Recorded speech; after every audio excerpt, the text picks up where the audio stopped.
fazer a leitura do Urash primeiro e em seguida a gente entra no comentário do Urash, tá bom? Aí você acompanha aí.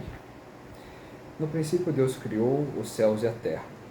A terra era sem forma, vazia, com escuridão sobre a face das profundezas, e o Espírito de Deus pairava sobre a face das águas. Deus disse: seja luz, e a luz surgiu. Deus viu que a luz era boa, e Deus separou entre a luz e a escuridão. Deus chamou a luz dia, e a escuridão chamou noite. E foi a noite e a manhã, dia 1. E Deus disse: seja um firmamento dentre as águas, e ele dividirá entre as águas e as águas. Deus fez firmamento. Deus separou as águas abaixo do firmamento das águas acima do firmamento. E assim Deus chamou o firmamento de céus. E foi a noite e a manhã, segundo dia. Deus disse que as águas sob os céus sejam reunidas num só lugar, e a terra seca será vista. E assim foi. Deus chamou a terra seca de terra, e o ajuntamento das águas ele chamou de maré. Deus viu que foi bom. Deus disse que brote da terra vegetação, plantas que produzem semente, e árvores de fruta que produzem as suas próprias espécies de fruto com sementes sobre a terra. E assim a terra brotou vegetação, plantas que se reproduzem pelas sementes, e as suas próprias espécies de árvores que produzem frutos, nos quais suas sementes são as próprias espécies, são encontradas. Deus viu que isso era bom, e foi noite e foi manhã, terceiro dia. E Deus disse: sejam luminárias no firmamento celeste, para distinguir entre o dia e a noite, e elas servirão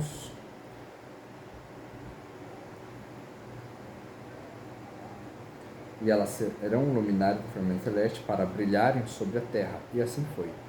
E Deus criou duas grandes luminárias, a maior para governar o dia, e a luz menor para governar a noite e as estrelas. Deus colocou no firmamento celeste para iluminarem sobre a terra, para regerem sobre o dia e a noite, para separar entre a luz e a escuridão. E Deus viu que isso era bom. E foi noite e foi manhã, quarto dia.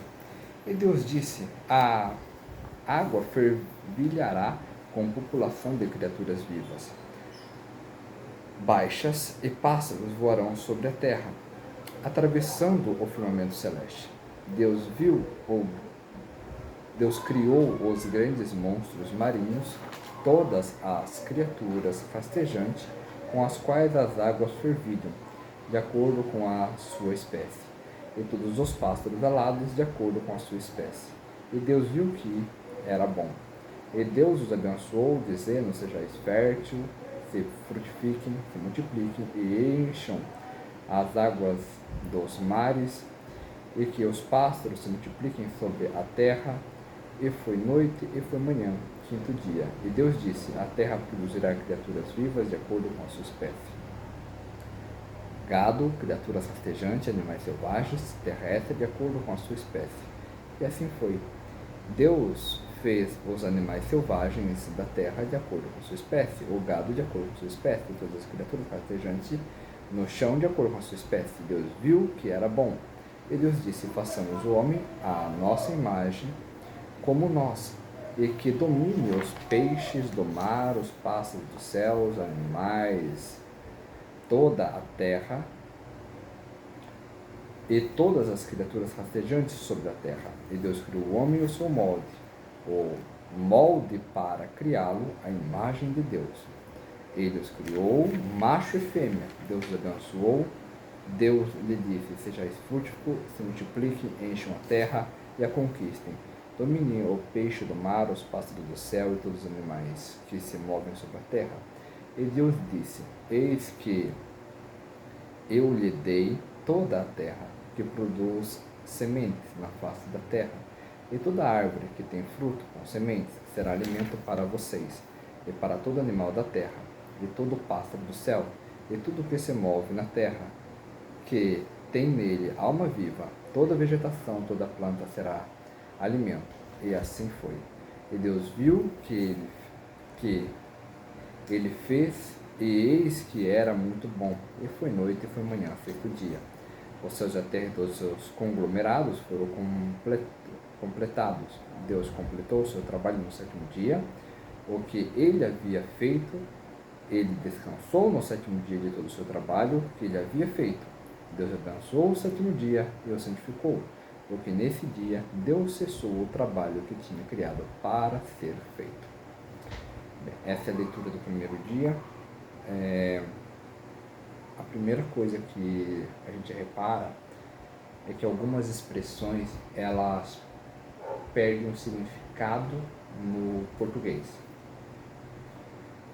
daquilo que o hebraico estava tentando transmitir. O Urashi, ele vem já com a intenção de fechar certos buracos que a tradução criou. Então não existe contradição na Torá. Existe, na verdade, um problema de tradução do texto da Torá.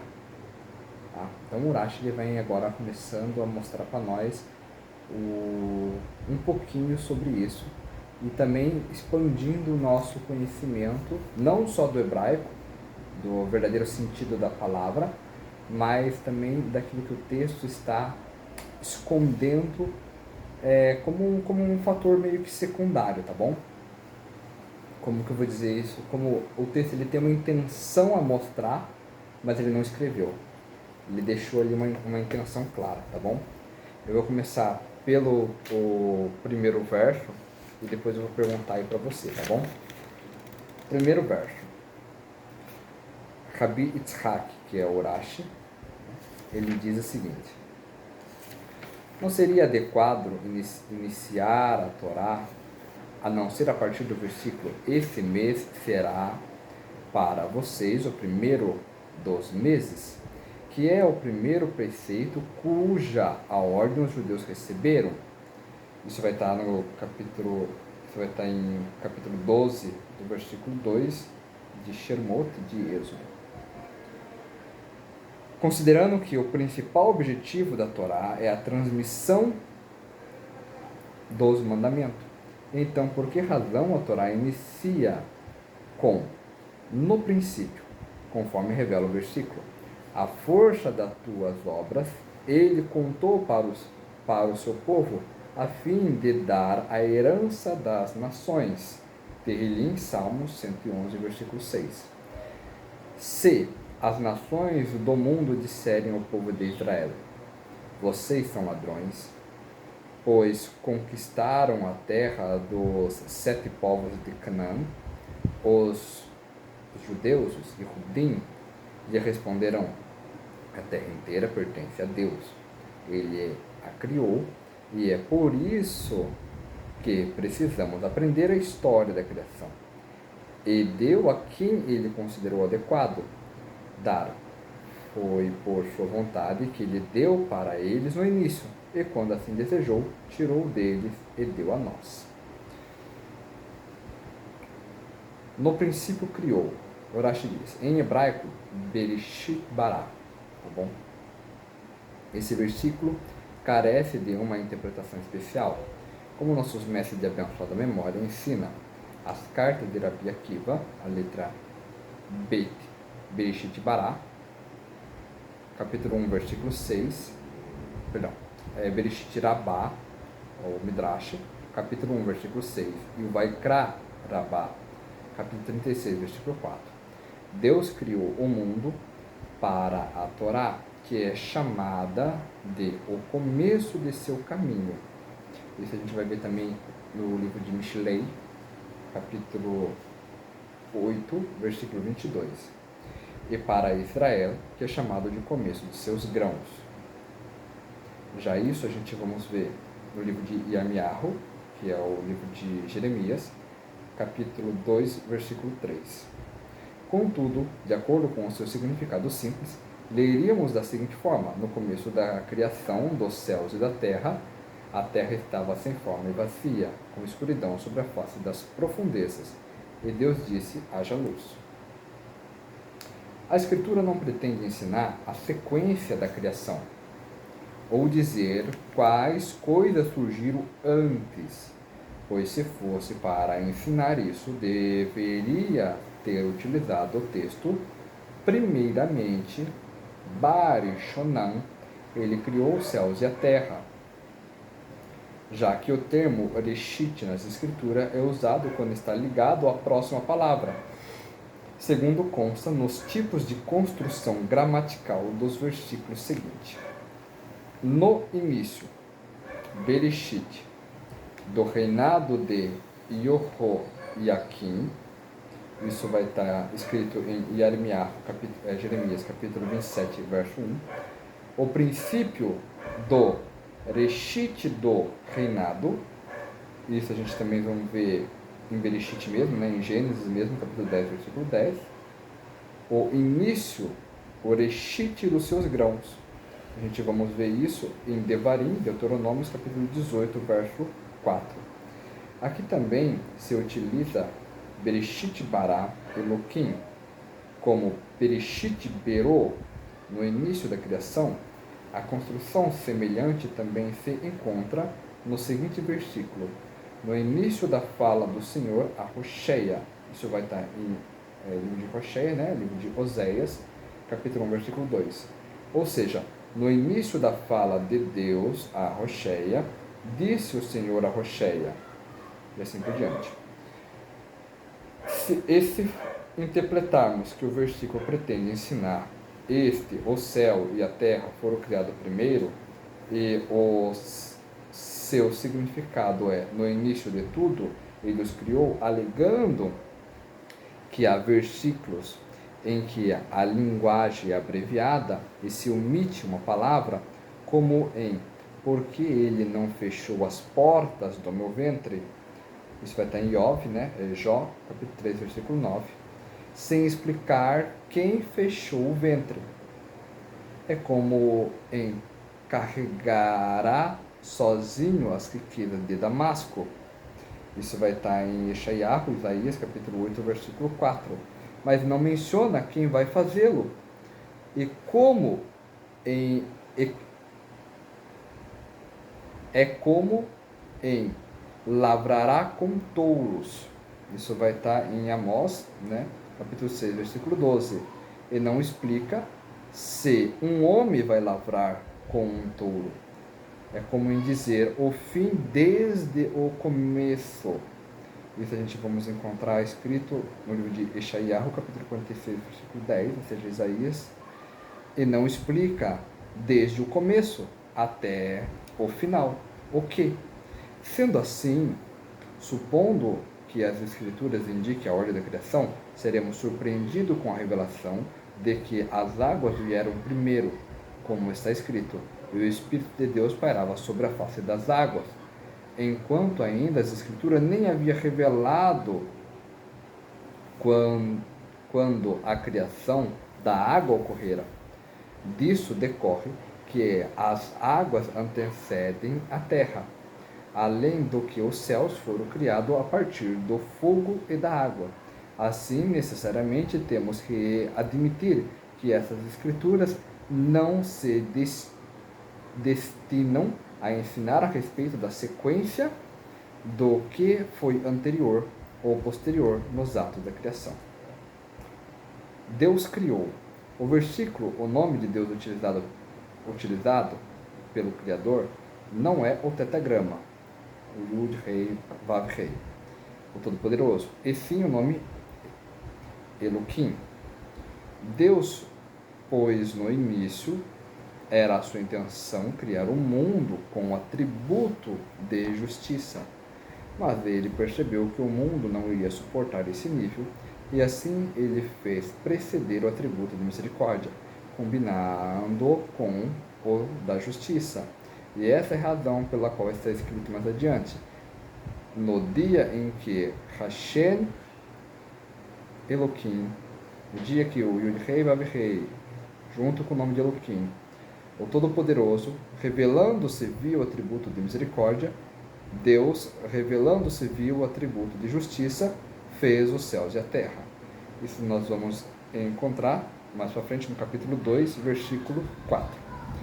Então, a primeira coisa que o Urashi ele mostra para nós é o seguinte: o Torá ele não está contando a ordem da criação. Se não está contando a ordem da criação, qual o objetivo do texto? O objetivo do texto, na verdade, é apresentar o objetivo da criação. Você entendeu? Não a ordem dela, mas o objetivo dela. Já que Deus tem um objetivo, que era fazer uma morada onde o ser humano habita, habitar através da limitação, ou seja, onde ele pode se revelar, já que antes ele era o único que existia, a única existência. Então agora ele deseja se revelar em algo. Para isso ele precisa do nascimento do ser humano, do nascimento de Israel, do nascimento do povo judeu. Ele precisa então do nascimento de todas essas coisas para que o seu objetivo seja cumprido, que era poder doar de si próprio para aquele que não tem. Porque enquanto ele era apenas ele próprio, toda a existência era somente ele sendo um pai que é doador, que a sua maior, vamos dizer assim, característica divina é a de dar, a de estar sempre doando, sempre dando. Ele daria para quem quando não existia nenhuma criação? Então o objetivo é se revelar para alguém para poder oferecer algo. Então, sendo assim, a Torá não está contando para nós quem veio primeiro, mas sim qual o objetivo que Deus tinha quando ele estava fazendo essas coisas. Seria o nascimento de Eretz Israel. Aí vem o Rashi e conclui no começo aqui, já dizendo: olha, o mundo inteiro é de Deus, ele dá a terra para quem ele quer. Obviamente a gente vê que o Rashi ele deixa alguns segredos de fora, já que a terra de Canaã antes era território de Shem. Canaã é descendente de Cã. Então, eles estavam já invadindo uma terra que não era deles. Na realidade, só estamos vendo a terra voltar para os seus verdadeiros donos, os semitas, os filhos de Sem. Você entendeu? Com Abraão. Mas o Rashi, ele conclui de uma forma, esquece a geografia, esquece quem foi dono disso aqui no começo. O objetivo é dizer que a terra de Israel, ela é um lugar sagrado, porque ela deve ser a casa de Deus. No seu primeiro comentário aí, lê para mim, por favor.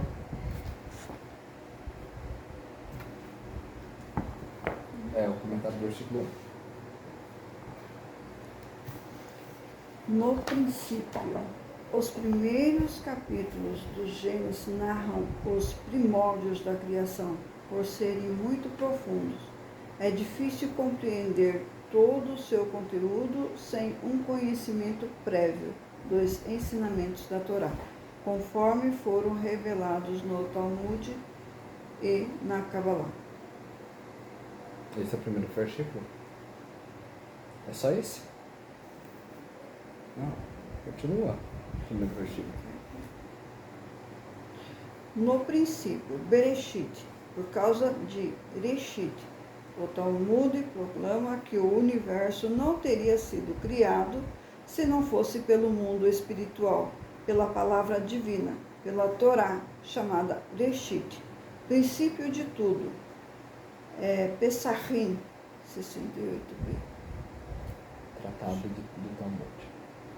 Criou Deus, Elohim, Deus. Fala aqui, para não precisar usar o nome de Deus. Em hebraico, a forma plural para indicar que Deus compreende e unifica todas as forças infinitas e eternas, e para que não se pense que são muitos deuses. O verbo bara, criou, foi empregado no singular, imediatamente depois de Elohim. Como é que é? Exegetar. Abraham. Como você fala essas coisinhas assim?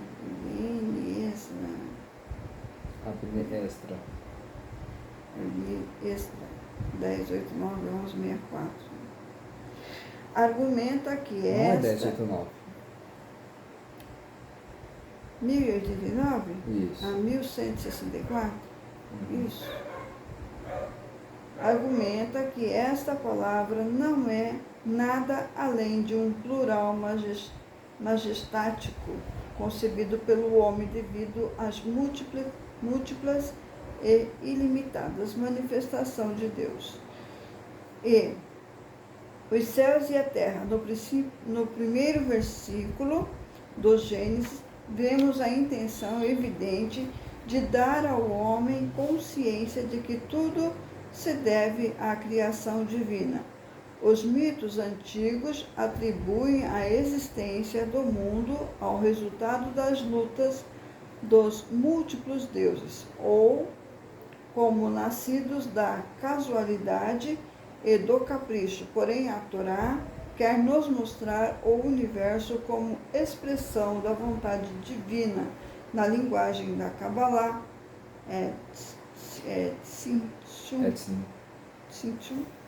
a criação como princípio de tudo, e não a criação em si, mas a providência, isto é, Deus como criador, legislador e condutor do universo.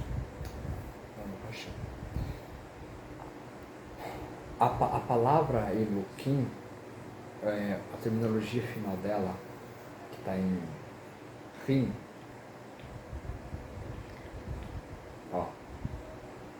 Rim, a terminologia dela final, que é Rim, ela demonstra a pluralidade. Agora presta bem atenção. O início da palavra Elo, ela não significa outra coisa a não ser forças. Então, força mais a pluralidade são forças. Só que a palavra Bará, ela faz parte inteiramente de uma criação a partir do nada absoluto. Então, ou seja, Deus, ele criou forças a partir do nada absoluto. Não que existem várias entidades, mas ele, singular, criou várias forças, várias manifestações, várias formas de trabalhar nesse mundo. Você entende? Essa pluralidade da palavra, ela também demonstra muito a nossa realidade, onde a gente encontra, por exemplo, na natureza, que é muito ligado a esse nome, o nome de Elohim, que a natureza por si só, ela tem várias forças que elas estão numa figura distante, quando a gente está olhando sem realmente se aprofundar no sentido, parece que são forças independentes. Então, quando a gente olha para o mar, por exemplo, a força daquela água, aquele barulho, sabe? Aquela expressão de grandiosidade, parece que é algo quase que independente. O som que o trovão faz também parece ser algo independente, vamos dizer assim. Mas quando a gente começa a olhar com profundidade, não existe quase diferença nenhuma entre aquela grandiosidade que existe nos trovões e a grandiosidade que existe naquela quebrar de ondas. A gente acaba aprendendo que tudo tem uma mesma origem, uma mesma consequência. Não é como se, imagine assim, não é como se eu pudesse dizer que existe uma pluralidade de verdade. Você entende? Por isso que está no singular a palavra também, bara, que ele criou, ou seja, é uma única coisa. São várias expressões, né, da natureza, mas que elas estão ligadas a uma única coisa. É como se você tentasse falar o seguinte: olha, eu vou eu vou calcular um tamanho de algo. Presta bem atenção para você entender. Vou calcular o tamanho de uma coisa. Então você vai dividir aquela coisa por certo tamanho, por alguma coisa ilustrativa. E quanto menos daquela quantidade você tirar, mais aquele nível diminui, ou mais você colocar, mais aquele nível aumenta. Mas de fato, aquela figura ela é ilustrativa. Você entende? Ela não existe de fato como uma regra geral. É que nem a gente tentar falar o seguinte, olha, existe tanto de energia aqui, existe tanto de energia ali. Mas no fundo, se você falar o seguinte, tá, mas me dá um pedaço de energia para me pegar, não tem como, tá? Então, existe tanto de luz ali, existe tanto de luz aqui, mas no fundo, por favor, pesa para mim um saquinho de luz que eu vou levar. Ela não é bem por aí. Então a gente atribuímos, atribuímos figuras ou nomes para algo que a gente precisa delimitar, a gente precisa organizar. E isso faz parte do nome Elohim. É uma delimitação do Criador, na onde não estamos falando de muitos deuses, mas nós estamos falando de uma forma de mostrar as várias manifestações que Deus pode fazer no nosso mundo. Consegui fazer você entender pelo menos essa parte? Foi alguma dúvida? Uma outra coisa que a gente aprende desse nome é que a gematria dele é 86, que é a mesma da Hateva, que é a natureza. Então esse nome está muito ligado com as forças naturais. Vem Urashi e ele fala para nós, olha, isso é severidade. Por que severidade? Porque o raio ele não escolhe por livre e espontânea vontade, olha, eu não vou acertar aquela árvore hoje, eu vou acertar a pedra do lado. Assim como a chuva ela não escolhe, olha, aquela pessoa ela é uma pessoa ruim, né? Uma pessoa que rouba, que, sei lá, faz alguma coisa errada, eu não vou chover no telhado dela hoje. Ela vai por igual. Então ela tem um trabalho sem ter aquela piedade ou aquela recompensa embutida nela. Então isso também é o nome de Elohim. Ele não tem ele não vem para trazer na manifestação dele, ele não vem para trazer o seguinte, eu vou te recompensar por isso, ou eu vou te evitar por aquilo. Ele é uniforme. Agora, calculando novamente, uma figura de linguagem, que Deus, ele é justo, ele é bom, ele é santo, automaticamente esse nome ele vai trabalhar em cima desses atributos também, já que ele é a origem disso. Então, já que uma das coisas que a gente pode dizer de Deus é que ele é justo, então obviamente que essa forma sem piedade, vamos dizer assim, delimitada do Criador, ela trabalha em cima de um processo de justiça. E isso explica o que o Urashi vem querer dizer com essa ideia de, olha, o mundo ele estava sendo criado por severidade. Lá no capítulo 2, verso 10, Deus muda e fala, olha, vou colocar um pouco de piedade. Ou seja, vamos balancear, vamos equilibrar isso daí, colocando bondade, para que o mundo possa existir. Porque sim, se a gente fosse depender dos nossos méritos para a nossa existência, seria muito difícil permanecermos aqui. Já que, como fala o profeta Yeshayahu, não há homem que venha para esse mundo que não erre. Então, errar já faz parte da nossa criação imperfeita, feita propositalmente no Criador, para que não se exista uma linha, isso aqui é muito importante, uma linha que ela seja, como vou dizer assim, um limite para onde o ser humano pode alcançar, do que o ser humano pode fazer. Porque se existir um processo de perfeição, automaticamente existe um limite. Acima do perfeito não daria, abaixo do perfeito seria imperfeito. Então, a perfeição ele seria uma estagnação do ser humano. Isso vai contra o propósito de o ser humano ser Ish Elohim. Ou seja, o homem ele deve ser um homem divino. Como um ser pode ser divino com uma limitação da perfeição? A transcendência, a extrapolação disso seria o homem não ter nenhuma limitação, nenhuma estagnação de si próprio, para que ele pudesse infinitamente continuar crescendo, como o Criador é infinito. Assim ele se torna Tselem Elohim, a imagem de Deus. E já que ele precisa se tornar, ele precisa representar o Criador, se o homem fosse feito com perfeição, ele seria já um ser que não pode crescer e se aprimorar, e evoluir infinitamente.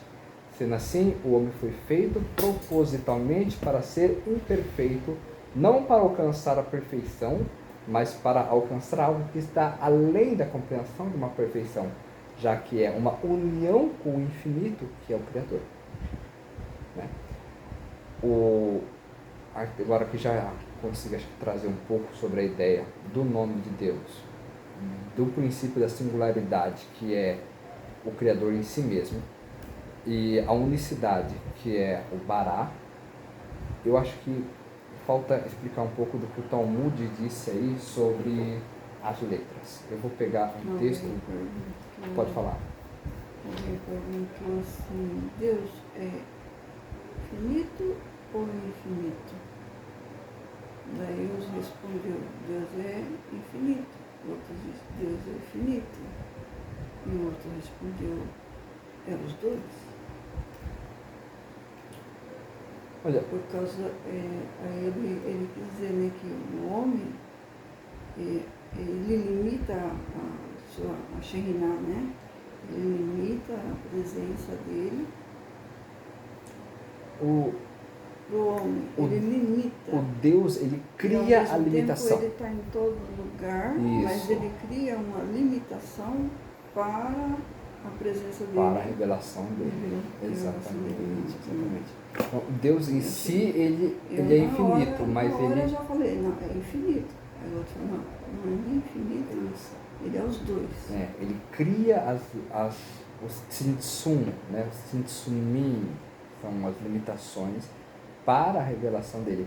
Mas no fundo, mesmo dentro dos tzimtzum, dentro das contrações, das limitações, ele continua sendo infinito. Tá? Eu vou explicar de uma forma que você vai entender. Você vai falar, cara, isso é bizarro. Mas ó, veja só. Como é que você vai tampar, frear, segurar 20%, você vai reprimir 20% do infinito? Quanto que é 20% do infinito? Não, eu só quero frear 20% do infinito. Eu quero impedir um fluxo infinito em 20%. Não existe como. Não tem como você está entendendo? Você diminuir um fluxo infinito em 20%, uma expansão infinita em 20%, porque se ela é infinita, não tem como você medir 20% do infinito. Então, o que Deus faz para ele poder criar tzimtzumim, contrações? Ele cria infinitos. Aqui é o grande segredo dos atributos divinos. Você entende? Então veja só, se você está falando do infinito, para você limitar uma coisa que é infinita, vamos falar assim de amor infinito. Eu preciso limitar o amor infinito. Vou colocar o oposto, o infinito. Eles se anulam, porque ambos são infinitos. Tipo, você não tem uma substância que ela resulta disso daí. Você entende? É que nem quando a gente dá um tapa. Tipo, nenhum dos dois vai continuar, sair de uma conclusão depois disso. Você dá um tapa, ó, as duas mãos elas se tocam e elas param aqui. Porque não tem como, sabe, se você está dando um tapa, as duas estão na mesma força, no mesmo direcionamento. Você não vai conseguir fazer com que uma seja mais forte que a outra. Você está falando que as duas é infinita, é a mesma coisa. Se as duas forças fossem infinitas, literalmente, ou seja, dois atributos divinos, duas características divinas, duas vontades divinas, elas simplesmente se anulam com isso daqui. Também pode ser uma regra da física também. Você pega dois opostos, cargas negativas opostas, né, positiva e negativa, elas vão se anular. Isso é o que acontece. Então, se você quer que apareça uma carga a mais ou a menos, você só precisa intensificar aquela característica ainda mais. Seria como se elevasse o infinito ao cubo, ou ao quadrado, seja como você quiser, ou à 10ª potência, não importa. Imagina que você está extrapolando o infinito. Se você está extrapolando o amor, olha só como fica bizarro. Eu vou dar um exemplo prático disso, mas isso é uma figura filosófica, não tem como aplicar um conceito desse. Então, se você está extrapolando o amor, por exemplo, você vai perdoar o bandido que te roubou, o marido que te traiu, o presidente que é presidiário, o cara que estrupou alguém da sua família, Deus nos livre, até pior. Você viu que isso virou mal? Então, quando você extrapola algo que é lindo, ele se torna automaticamente o oposto daquilo. Então, você não precisa de uma força oposta. E daí que vem a noção de que tudo vem de Deus.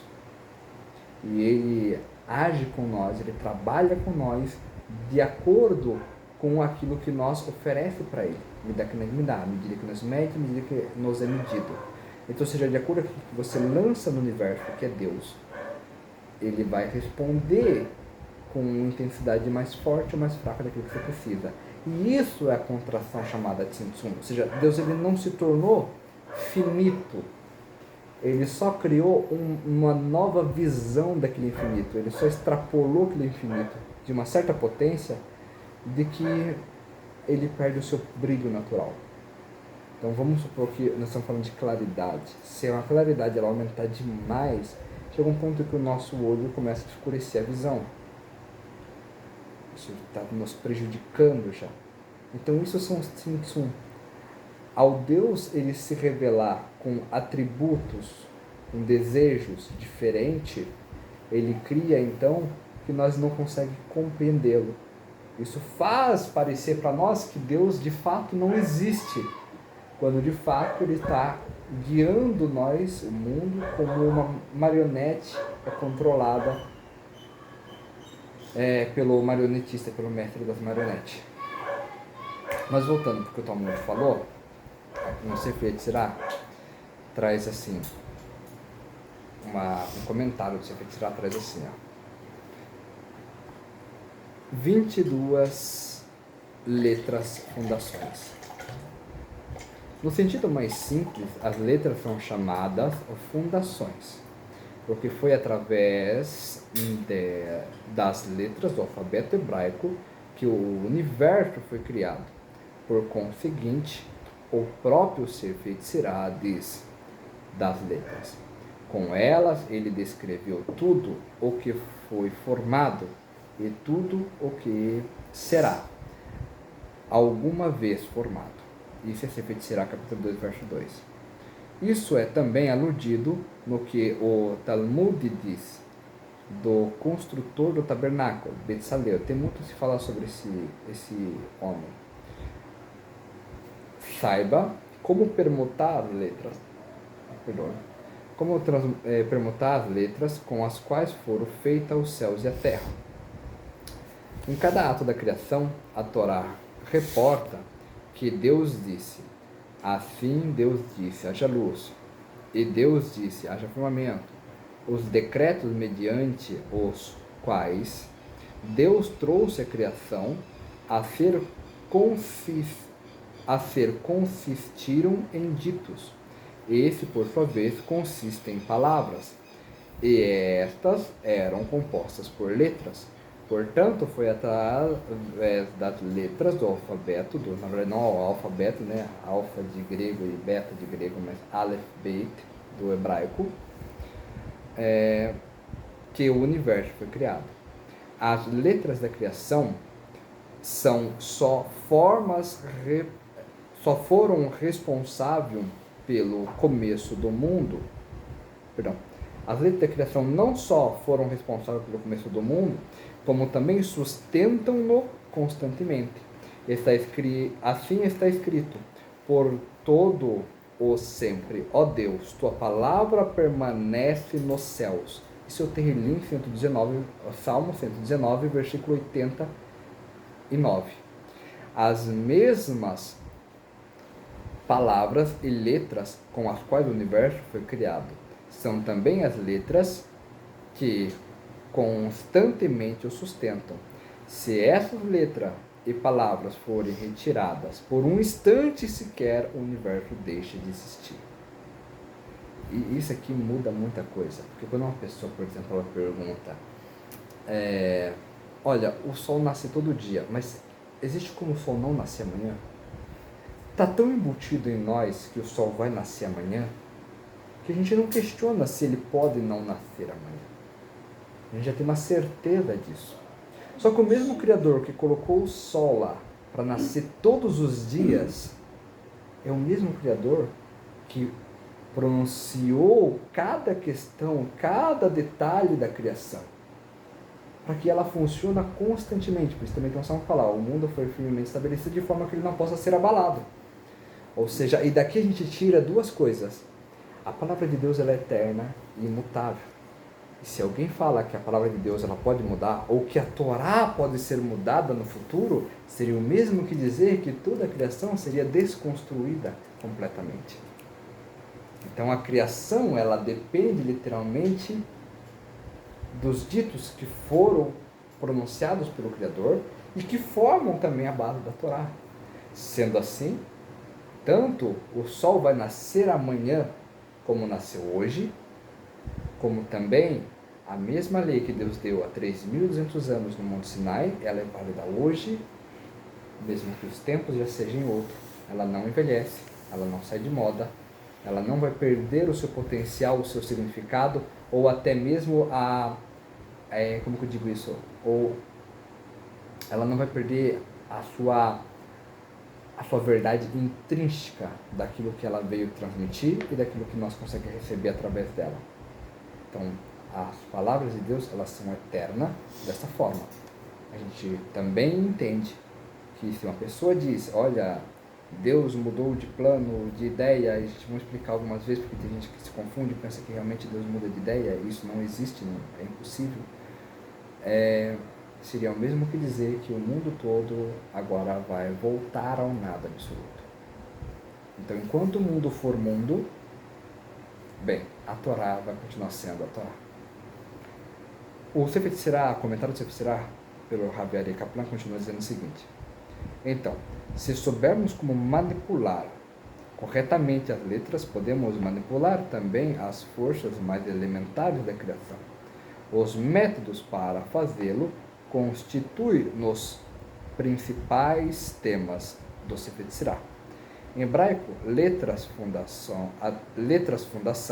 são escritas ot e esod. Essa expressão pode também ser traduzida como letras da fundação. Em Kabbalah, fundação e esod é a sefirá que corresponde ao órgão sexual. Ela, portanto, tem a conotação de acoplar e emparelhar, geralmente com os propósitos da criação. Diz-se que as letras pertencem à fundação, Yesod, pois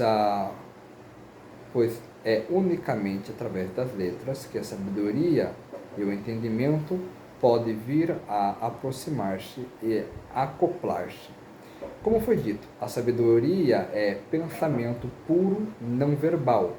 O entendimento, por outro lado, só pode ser verbal, pois se a ideia não pode ser expressa verbalmente, tampouco pode ser entendida.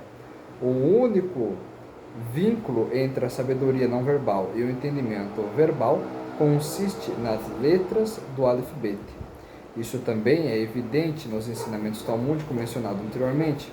O Talmud estabelece que Betzalel sabia permutar as letras com as quais os céus e a terra foram escritos.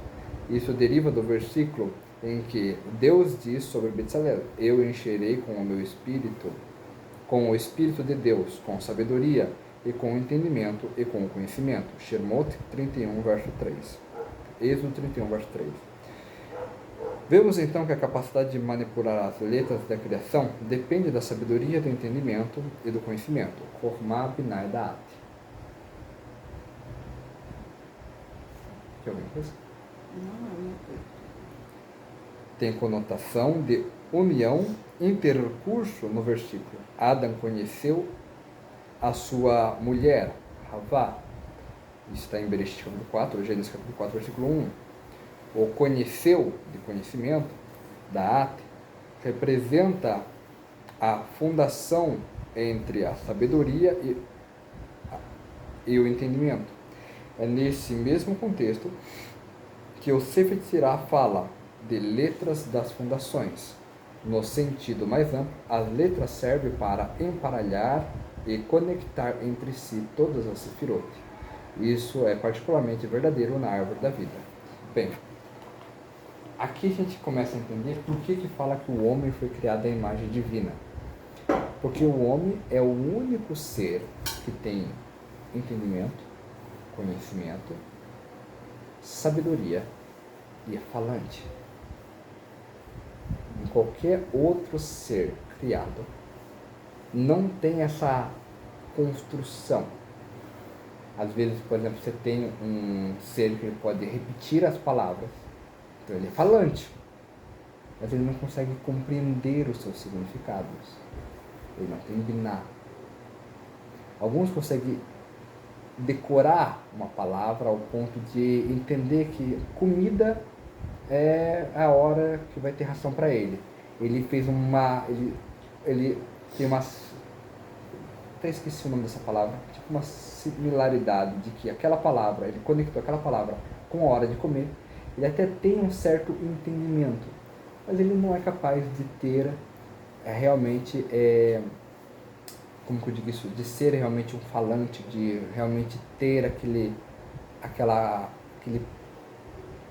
capacidade de ter uma sabedoria para realmente, sabe, definir com entendimento aquilo que ele está fazendo. Então, por exemplo, mesmo que ele foi inteligente o bastante para entender que a palavra comida é o horário dele comer, ele não consegue repartir aquela palavra para ser capaz de realmente compreender todos os significados que existem atrás dela. Então, ele saber que é a hora da comida não significa que quando você chegar perto da vasilha e falar a palavra comida, mesmo que você vá pegar uma coisa que está do lado, conversando com outra pessoa, ele não vai compreender que na verdade é a hora de comida. E em vez de compreender que você só está conversando com outra pessoa e vai pegar um objeto próximo da ração dele. Então, ele não conseguiu realmente entender aquilo. Então, a sabedoria em si, aquela ideia que vem dentro da gente, um insight, uma ideia, uma iluminação, que ela traz aquele lampejo que faz a gente compreender como a gente deseja algo ou como a gente quer manifestar algo. Através do entendimento, a gente trabalha naquilo e a gente realmente consegue, então, ter um conhecimento aprofundado daquilo, da arte completa. A gente criou alguma coisa. Isso faz nós, nesse mundo, ser co-criadores do Criador. Porque através de nossas palavras, nós podemos, então, dar vida a uma pessoa, levantar uma pessoa, criar um ambiente amigável, criar um ambiente favorável, criar um mundo melhor, transformar uma pessoa que ela... dividir algo que nós temos, que é o conhecimento, sem perder nada. Assim como o Criador, ele dividiu de si próprio para a criação do tudo, e ele não perdeu nada em si mesmo. Então a gente consegue ser uma imagem divina na Terra através disso. Então é por isso que o Criador, e também por isso que o Urashi, ele vem falar que, olha, não estamos falando da ordem da criação. Senão a gente teria que colocar, olha, a primeira coisa que Deus criou foi o Aleph Bet. Primeiro Deus precisava criar o idioma, as regras verbais, as gramáticas, os valores numéricos das letras em hebraico, que é assim que é formado, somente para depois, entende? Então aqui a gente está novamente entendendo que a Torá ela é uma coisa que é para nós praticar. Se o Criador ele criou dessa forma, então nós temos que também aproveitarmos isso para criar a nossa realidade em algo melhor. Aqui eu deixei marcada aqui uma página que eu quero fazer uma leitura aqui também, que é o seguinte.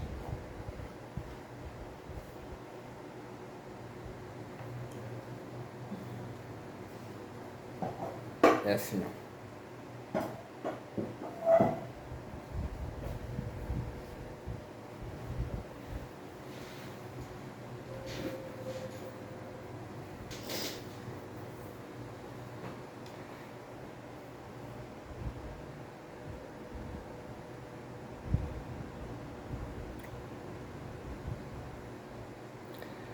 Nós também aprendemos os segredos no Terrilim.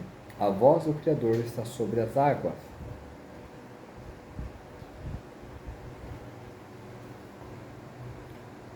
O Senhor da Glória, o Kel da Glória, que contém o segredo do nome Men. Isso a gente vai encontrar na introdução do Zohar,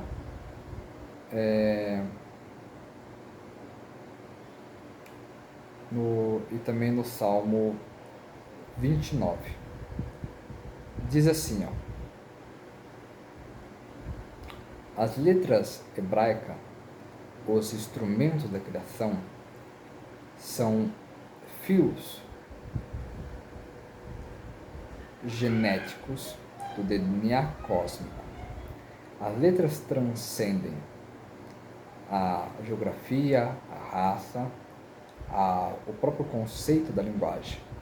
Elas são instrumentos de poder.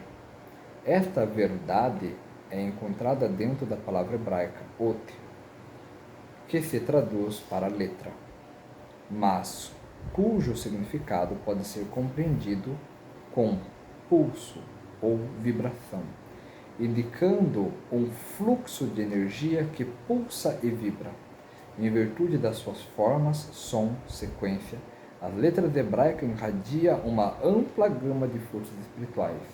A sua influência é universal, seu alcance ilimitado, seu poder é compartilhado com toda a humanidade. Embora essa verdade penetrante tenha sido escondida durante milênios. A sua energia sagrada remove as erupções, violências e emoções intolerantes, medos, ansiedades dos nossos seres. Suas influências espirituais limpam impulsos destrutivos de nossa natureza. A luz que elas emitem purifica o nosso coração. Todo esse benefício espiritual e mais são agora legado para nós nessa majestosa passagem do Zohar, que é o discurso sobre a criação cósmico, espiritual e físico. Então esse aqui é um comentário feito sobre os versos do Zohar, e isso aqui é interessante porque ele traz para nós a expressão que ot significa vibração, pulso, que também significa palavras. O que muda nessa ideia? Por exemplo, a gente temos hoje em dia na ciência a realidade de compreender o nosso universo pela teoria das cordas. Seria que o limite máximo de percepção do microcosmo seria focado em 10 dimensões que criam um movimento perpétuo chamado de as cordas, né, que vibrariam para criar os elementos necessários que compõem os quarks, os prótons, os átomos, as moléculas pequenas. Ou seja, parece que mesmo a ciência, depois de um certo tempo, ela também está começando a entender uma sabedoria que é doutorar.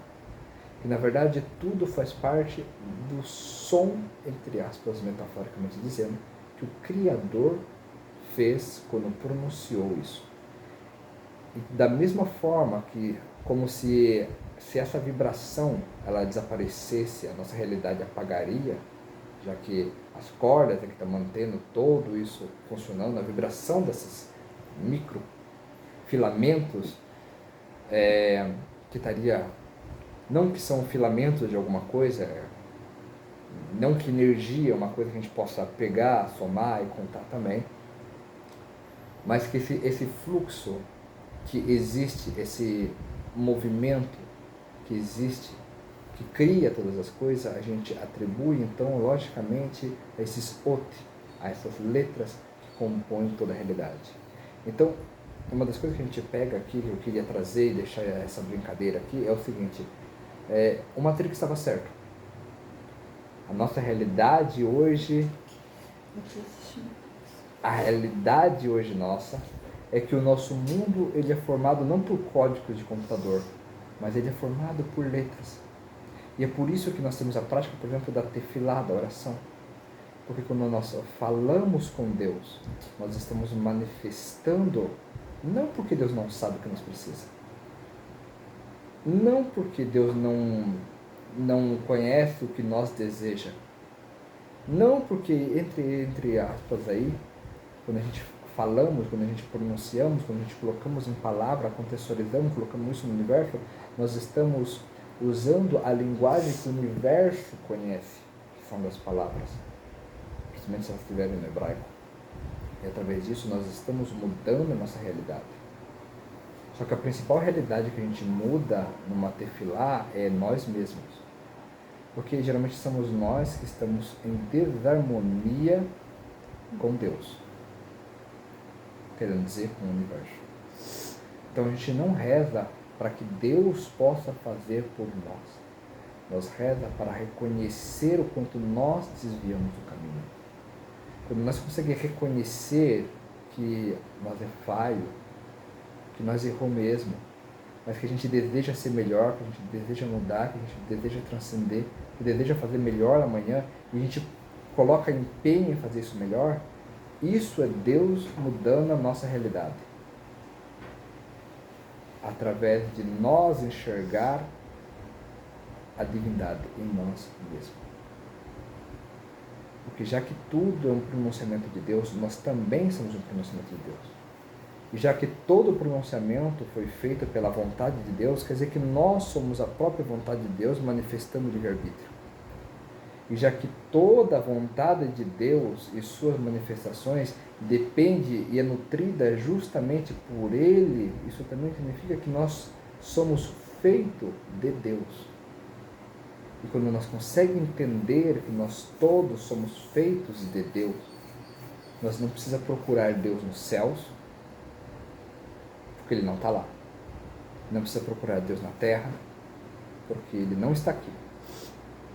Não precisa procurar Ele além de algo espiritual ou físico. Nós só precisa reconhecer que Ele é tudo, que tudo é Ele.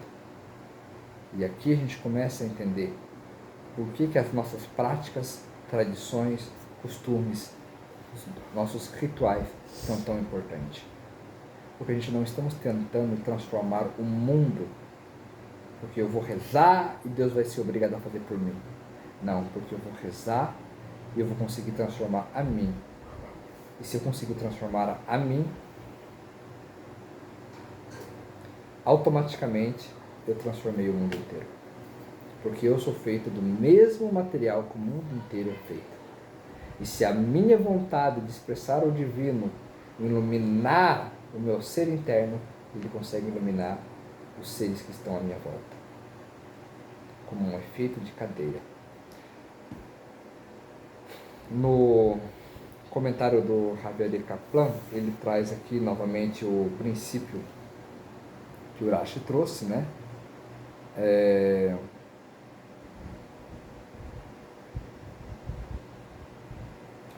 Ele combina os versículos para escrever o primeiro versículo e fica brilhante a forma que ele faz. Ele diz assim: outros ainda combinam os 3 primeiros versículos. No início da criação por Deus, quando a terra estava sem forma e vazia, Deus disse que haja luz. Bereshit Rabá. Então, aqui com o Javier Kaplan, a gente conclui o quê? Que o objetivo então da Torá é que ela possa nos alimentar diariamente. Você entende o que eu quero dizer? E não que elas sejam livros de história. Deus nos livre.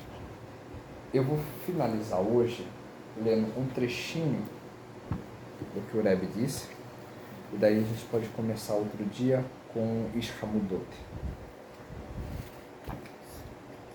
Bereshit, a criação de Adão e Chava, e os primeiros tempos da humanidade. O nome da primeira paraxá do Sefer Bereshit é extraído da sua primeira palavra, Bereshit, em hebraico, no princípio, em português. E começa com a criação do mundo por Deus. A humanidade foi criada com a capacidade de escolher entre bem e mal.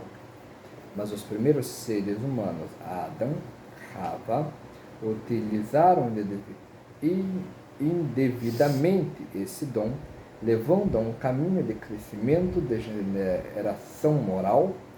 Finalmente será necessário estabelecer uma nova ordem universal para dar ao mundo um recomeço.